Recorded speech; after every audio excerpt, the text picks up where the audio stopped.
Okay.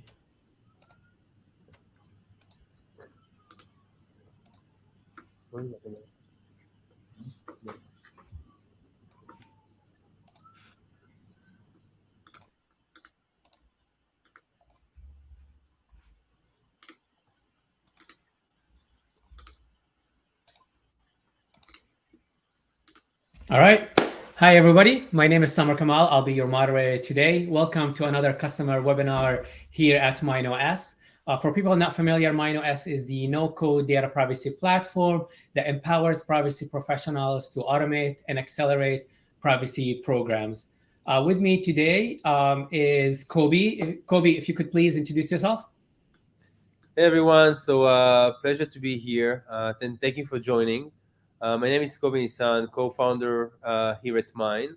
You probably, some of you are familiar with us from the privacy OS or privacy suite solution that we provide. But Mine actually started as with a big vision to assist also consumers. So we have two products there: the Mine app that facilitate and helps consumers kind of take ownership of their personal data online, making sure that they are on top of the game and reduce their personal exposure and risk. This is we've thought that this will be a very good and important way of kind of understanding what company needs and how the interaction between companies and consumer kind of materialize. And then we have the MineOS, which is what we are here to talk about today.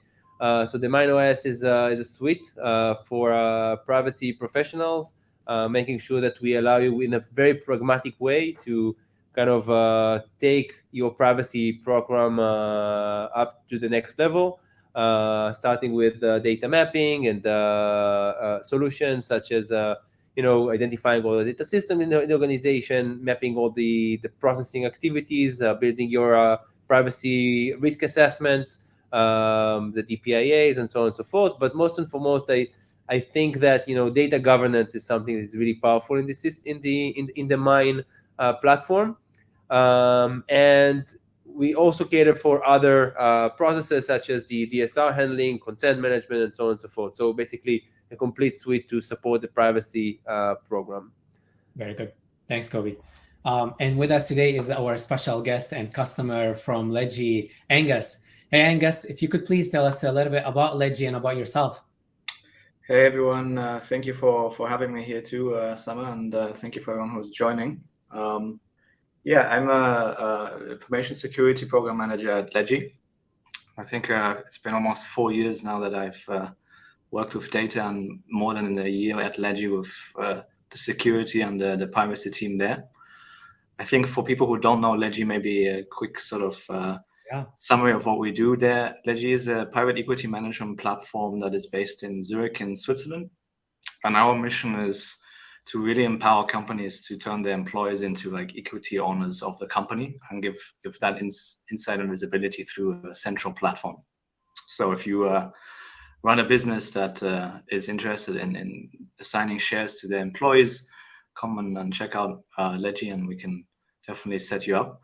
But also what I wanted to share here is because some of the people always ask, okay, so what exactly does that do with privacy? And I say, well, probably very obvious, privacy plays a big role in the financial space, but it also plays a very big role in the private equity space, because you have all sorts of investor information, you have PII, some sensitive information that is being shared about your employees and how they issue shares or get shares granted. So that's sort of the bridge there to privacy for Ledgy too. Love it. Thank you for being here with us as well, Aengus. You've been an incredible customer for us throughout the years and a partner. So yeah, we'll talk. We'll dive into it, a little bit of the use cases that Ledgy has with MineOS, and talk more about the challenges that they ran into.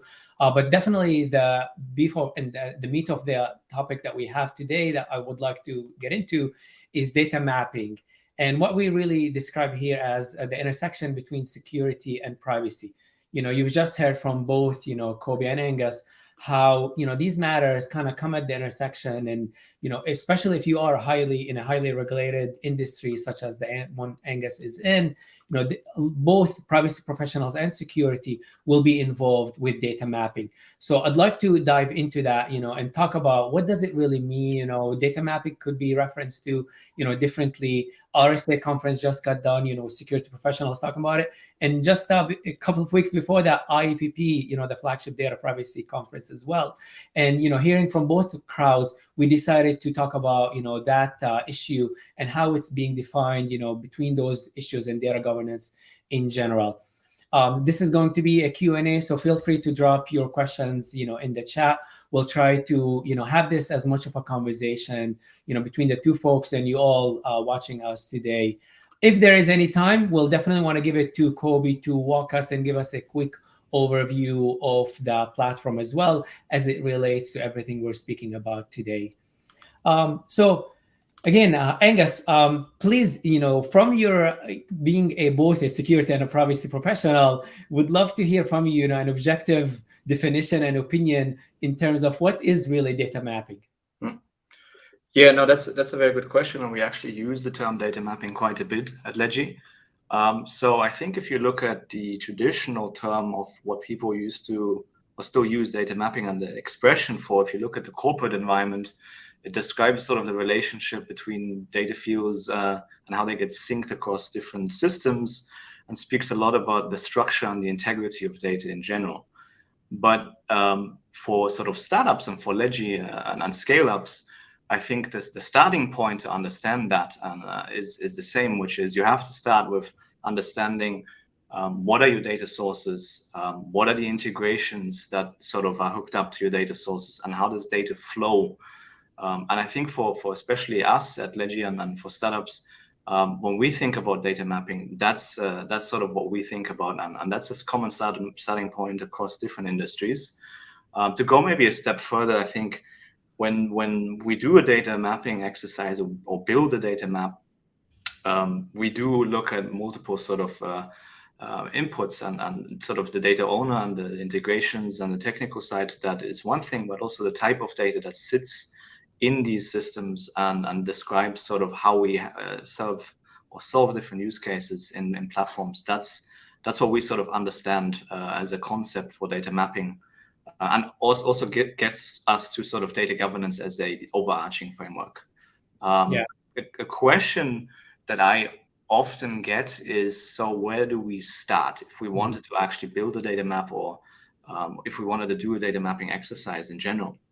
And I always say, again, you have to start in a discovery process, because if you come into a company, let's say you're new, it doesn't matter if you're in the security team, if you're in the privacy team, you need to start understanding, okay, what are the tools, what are the vendors, what are the data sources that we're using? And that always starts with discovery. You cannot get around sort of that process. And from there, then once you have a good idea sort of understanding these are the vendors, these are the data sources, you sort of, you're pretty sure the next step that you're going to go is monitor that, because a startup is integrating and deprecating so many tools so fast nowadays.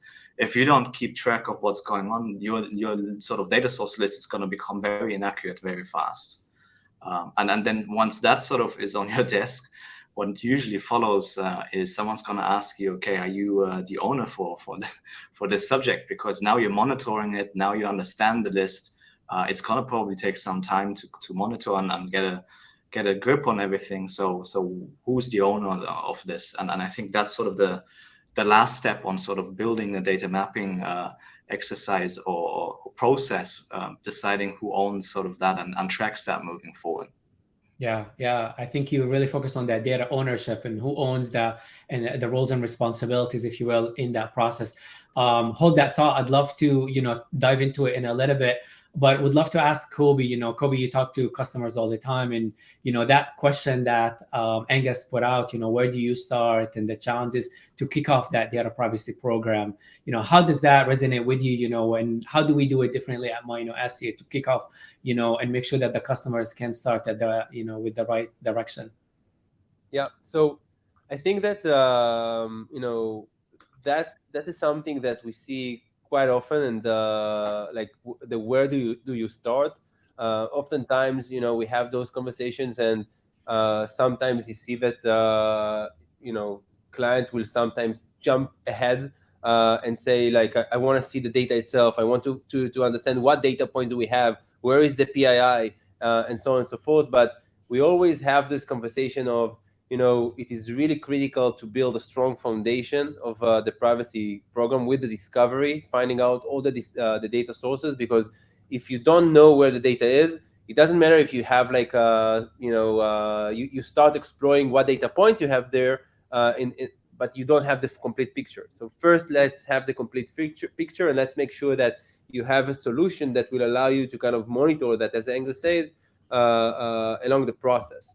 So for that, it's not an easy task to do, because how do you monitor those tools in an organization, and how do you make sure that you don't make the organization slower? So you can take a decision that nobody can log into any new system unless they got the bureaucracy of approvals, but then the organization will not move fast enough.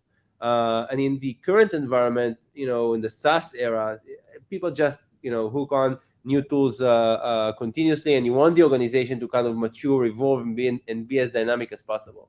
So we need to find some ways to do those discoveries that will fit with the organizational needs. And at Mine, this is what we always recommend, is that you will connect multiple sources, so you will have multiple views. So it can be, for example, the cloud scan and the website scan, in order to understand where are the authoritative systems, and it can be the single sign-on in order to find out what is being managed. But I think that people here on the line maybe heard of that previously. Something that is really unique about our platform is our approach that we developed, which is called the email discovery. So basically what we do there is that we figured out that by monitoring the interactions between employees and data systems, we will be able to capture or to understand, like to provide a complete picture of what's going on in the organization in terms of data systems, while keeping the organization, allowing the organization to still be dynamic and agile, and to move faster towards growth.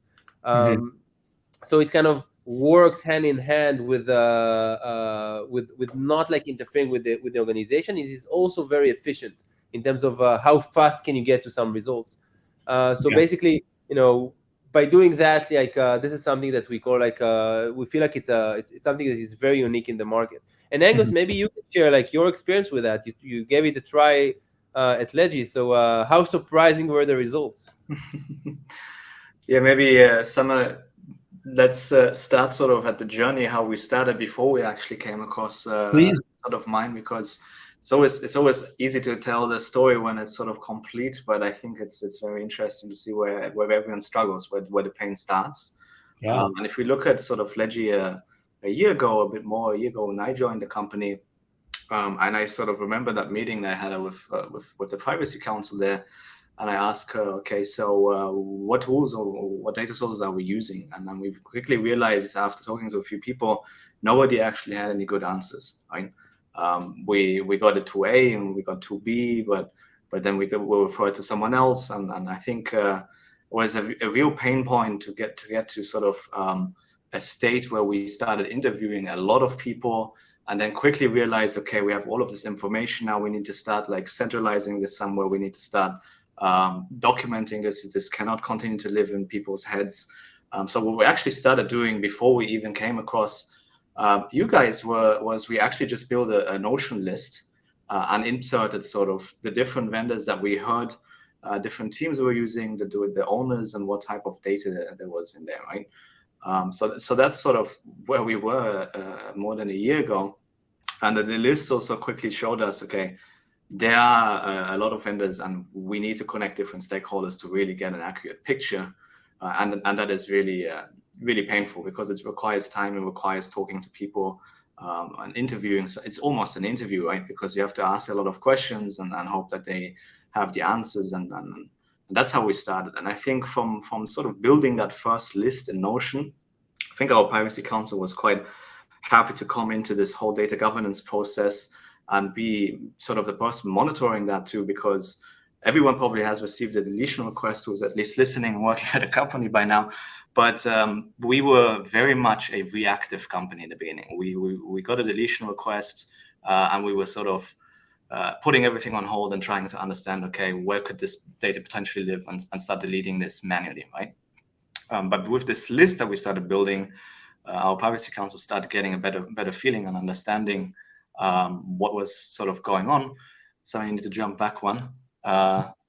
And what happened then is we focused also on sort of our privacy policy, and especially if you are B2B business, you have quite some negotiations around privacy policy and DPAs. And that first list just started giving us a little bit more confidence in what was going on in terms of where data sits at the company, and allow the privacy council also to focus on other topics like following the regulation changes, how GDPR changes across different countries. But to add sort of a final touch point there before I jump into how we developed that journey to and when we came across to Mine, what happened next, the security team, and basically my domain also to some degree, was also very interested in this subject, because with this visibility now, or at least we thought it was visibility back then in Notion, we could sort of get a better grip on also understanding where information lives, and explaining to other stakeholders why certain information cannot be ingested in different tools and should be stopped at certain destinations, right? And so that's sort of all of the security people, InfoSec people always think about, okay, how do we protect this information as much as possible, and how do we say no often enough so people start listening?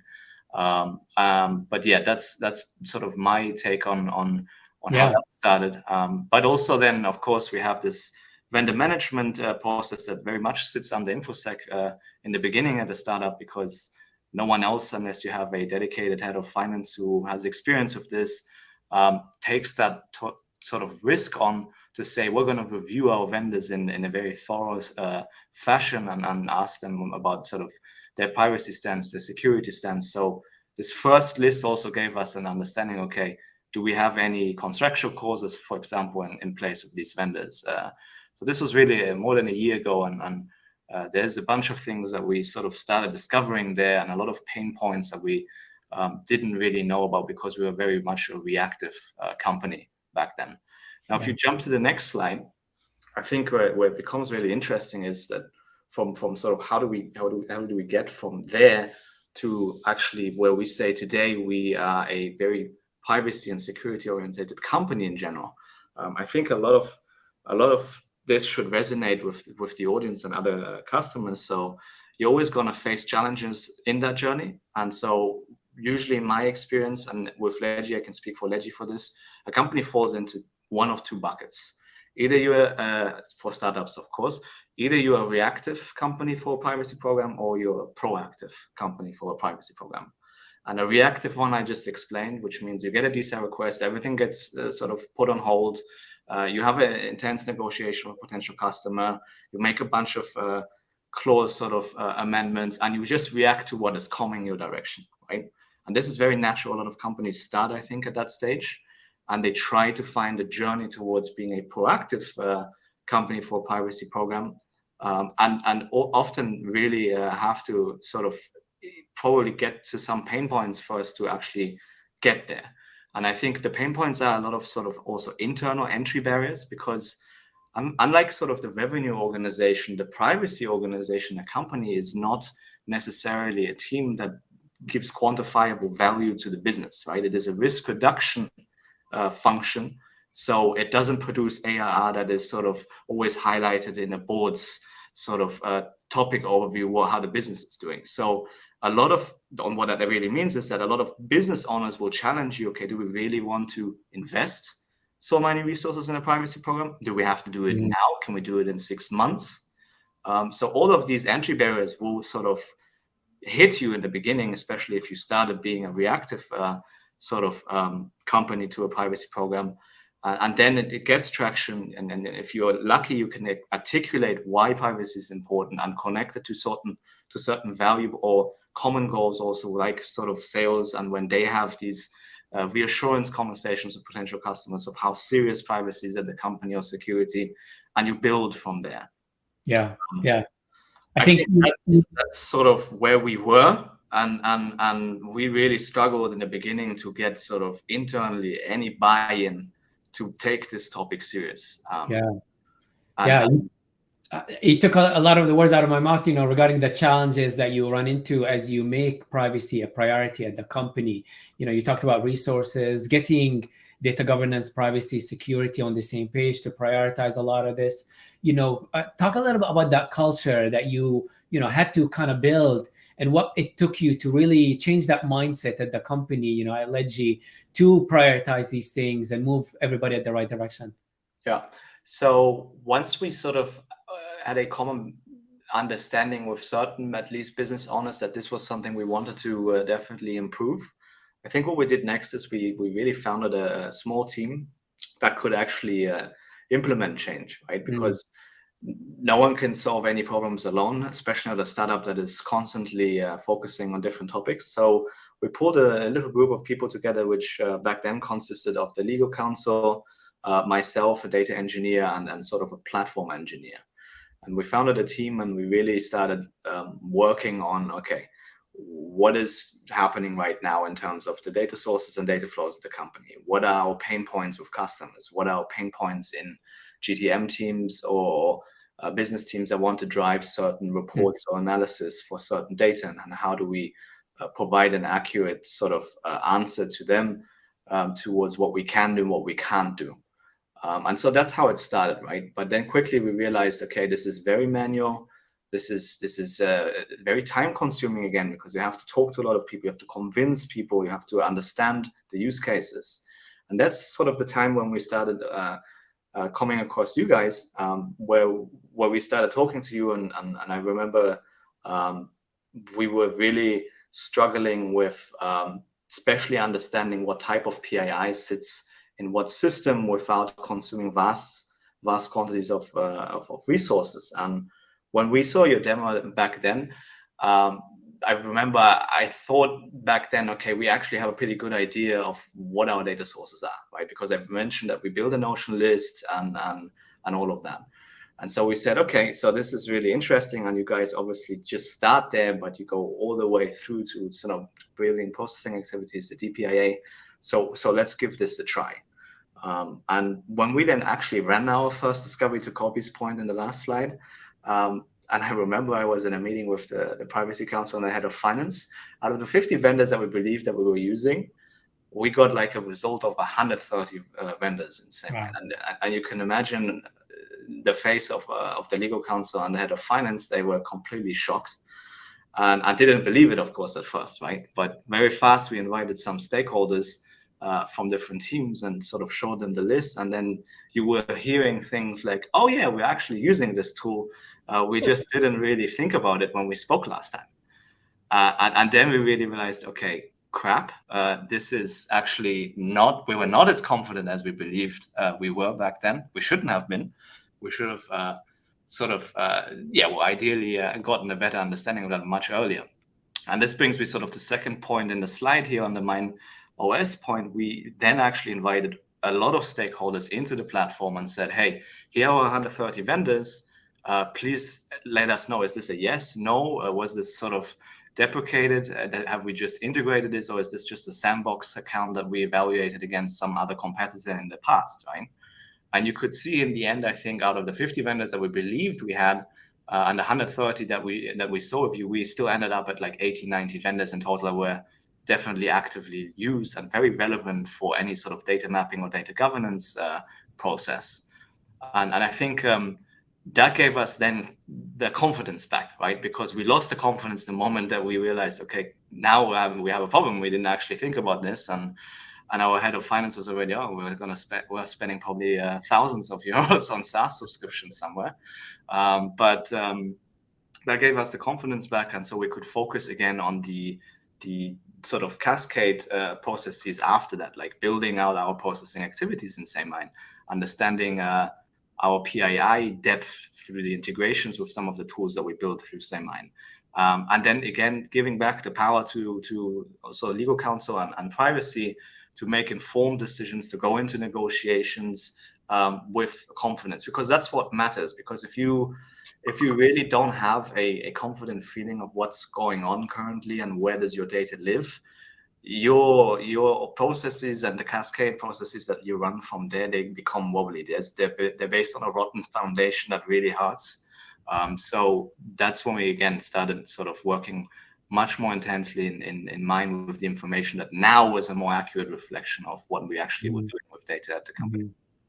Love it. You brought it all together. We're talking about all these different people that are wearing different hats, data governance, security, privacy. And it's amazing the type of use cases and the results of a good email, a good discovery, what that achieves to all these different stakeholders that you have, involved in the project, and how you're satisfying all of them, if you will, with good data discovery. Kobi, what do you think about that? Data discovery and the fundamental changes that you talked about, the methods that we use. We try to aim to get as close as possible to 100%, of data discovered. That is the fundamental step that we need for the rest of the program. I know that we utilize a lot of other technologies from there, if you will, that automates a lot of the manual tasks that we have. Talk about that, if you will, please. So I think data discovery, like the data systems discovery, is a critical step. And if you take Aengus' point here, so we found 130 data systems potentially. They ended up with about around 89, or 87, something of that nature. That means that there were around 40 or something that were not relevant. So the next step of where we headed with the platform, since we started working with Ledgy and other companies, is to do as much as possible in pouring more context in. How can we help the organization really understand not only the fact that there is a potential of some data system out there, but also really understand the context. Are we using it, not using it? Is it something that is client facing or not? How many people are connected to it? Can we identify the power user, which means the person that actually opened the account, helping the organization get the answers that they need much faster? So that's like the pieces of technology that we continuously adding, and we added a lot in the recent months. And then we the email discovery that we leverage on a lot here, and it was a game changer, is not telling the full story. You need to add to it. You need to add the cloud discovery in order to identify the databases and the storage buckets. You need to leverage on maybe the single sign-on in scan in order to be able to understand what is being monitored in the organization, providing you with some cross-references and context. And by doing that, you can really make the process more efficient for the organization. So you need less back and forth with the business. Then the next step, is to get into the data classification. Data classification is also something that, we try to take a very pragmatic approach towards data classification. And it really varies between different organizations in different industries. So I'll give some examples. For example, we do have like the two main types of data classification. One, which is the classic one, heavier technology that will go inside with integration into the data bucket, databases, data systems there, classify the information. We do it with Ledgy as well. But then we have another method that is more lean, let's call it, which we call the MineAI, that will analyze the schema of the data system and the API documentation and the privacy policy, and will provide some sort of a suggestion of what you probably have there. And then you have like two methods that you can leverage on. It allows you to be very pragmatic. It allows you to kind of build a baseline for your program and get like a sense of what potential you have there. And then based off of a risk analysis or a privacy risk analysis, you can take a decision. Okay, so in those systems, I want to connect with the integration because they are more critical to me. And I mentioned earlier that it varies between different industries, because in a more heavy regulated environments, the company will be less, open for risks, and for them it will be more like let's connect more data sources with integration, so I have like the full understanding of what data I have and where, because the data that we are dealing with is more sensitive. As opposed to companies in lesser of a heavy regulated environment, it means that the data is less sensitive, so they leverage more on the MineAI. But the idea was to develop tools for the company always across the entire stack here of the MineOS platform that will allow you to kind of be pragmatic and then at the same time go deep in places that you really need. So that's like a kind of two cents, like in the last minute that we had. Thanks, Kobi. I know we're running out of time, but Aengus, would love to just hear your opinion, after that discovery and the automation and some of these manual versus automated tasks that you have, Aengus, how's it going now? How much do you get in the system and you work and you collaborate with others versus the system working for you? Yeah, no, definitely a very good question. I think a bit towards what I mentioned previously also, SayMine and the portal takes a lot of the time off that you are on a witch hunt normally for internally, right? And that allows you, especially if you've built it out, and just as Kobi mentioned just now, you've drilled down and you've decided which battles you want to pick and which tools are more interesting, where you give more context versus where you're not really that focused on. You can focus again on other things. And I think the discovery again and the overview in SayMine, that is the starting point for everything else you do and has a cascade effect across a lot of business functions afterwards. Whether you are actually speaking to a customer and sharing a DPI with them, whether you are creating a ROPA, or whether you're looking at a compliance report or need to pull a compliance report of your data flows. So it allows you to do a lot, but again, you can't actually get to these results if you don't have a central place where you ran a successful discovery and you picked the tools that make sense and scanned the information that you need. And I think that is sort of something that probably companies spend months on trying to accomplish. But if you have that foundation, generating your processing activities or generating a DPIA or fulfilling a DSAL request with confidence, and in SayMine is really fast. And even if you probably had 10 or 15, you have to scale those processes times 10x. It becomes really, really easy. And that's time saved. And trust me, privacy and legal counsel, for example, they don't have much of that, and they don't have much patience for even sort of looking into sort of technical things like this constantly. And I think if you had a massive pain solver or person at Ledgy that sort of really said, okay, this made a massive difference for me, it's definitely our legal counsel. So people who do not have the resource or the technical background to do this, and they have to do this because it is under their sort of umbrella, the risk attached to this. While we at security, we care about this a lot, but we also care about 10,000 other things. And this is just one that makes our life a little easier. And legal does this on a daily basis. They talk about these things every week. So that's really sort of where we are at right now. And again, going back to what I said in the beginning, answering with confidence. And that's it. Like informed answers. That's what this does for you. Love it. Love it. Nobody doesn't want more knowledge and insight into their systems. Striking that balance between speed and accuracy is also essential for everybody else, is what I'm getting. Amazing. Well, Aengus, really appreciate your time, sitting down with us and telling your story to the team. Everybody, thank you as well, for joining us today. If you have any questions, sorry we did not have time for a demo, but feel free to reach out, to sales@saymine.com. I would love to give you a detailed demo as well from Kobi. Any questions that you may have, feel free to reach out. See you next time. Thank you, everybody. Thank you so much. Thank you.